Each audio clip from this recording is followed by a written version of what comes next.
In politics, they say timing is everything. But what happens when a candidate just throws out the rule book and declares victory before a single official vote is counted? Well, that's exactly the high-stakes drama that's unfolding in Cameroon right now, and we're going to break it all down. So, these words right here, they just sent Cameroon's presidential election into a total tailspin. Now, this wasn't a statement from some official election board. Nope. This was a direct declaration of victory from the main opposition candidate himself, Issa Chiroma Bakari, posted on social media for the entire world to see. It's an incredibly bold move, and it's created an instant political standoff. So, who is the man behind this audacious claim? To really get why this is such a big deal, you first have to understand his backstory. And this is where the story gets really fascinating. See, Issa Chiroma Bakari is not some political outsider. Not at all. For 2 decades, he was a government spokesman and a close ally of the very same president he's now trying to unseat. So this isn't just another political rivalry. This is a longtime insider making a play for the throne. And you can see how he built up to this moment. He was riding a serious wave of political momentum. First, he very strategically resigns from the government just a few months before the election. Then, his campaign rallies start drawing these massive crowds. And, maybe most importantly, he gets a bunch of different opposition parties to actually unite behind him. So he wasn't just another candidate. People saw him as the only real threat to the guy in power. Right, so on the other side of this showdown is one of Africa's longest-serving leaders. He's the man Chiroma is demanding concede the election. President Paul Biya. Just let that number sink in for a second. 43 years. Paul Biya has been the president of Cameroon for over 4 decades. I mean, think about that. That's a tenure that has outlasted countless world leaders. Entire generations have been born and grown up with him as the only leader they've ever known. And here's another key fact you need to know about his presidency.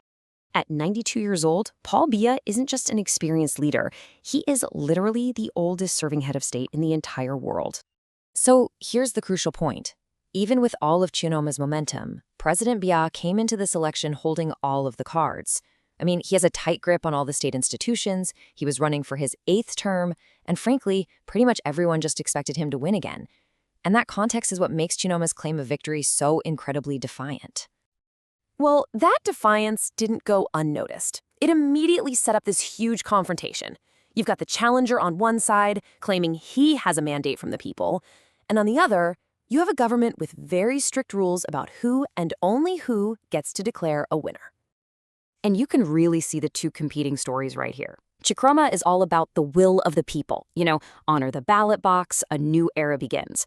But the government, they're firing back with the language of law and order, basically saying, nope, results aren't official, only the Constitutional Council can do this, and what you just did is illegal. And the government's response, it wasn't just some slap on the wrist, it was a stark and very severe warning. The Minister of Territorial Administration came out and used the words high treason. That just escalated this whole thing from a political dispute to a matter of national security. And just so we're all crystal clear on how serious that is, high treason is basically the worst crime you can be accused of against your country. So by making this claim, Issa Chiroma Bakari isn't just putting his political career on the line, he is potentially risking his freedom. The stakes really could not be higher. So you've got the challenger's claim, and it's been met with a threat of treason.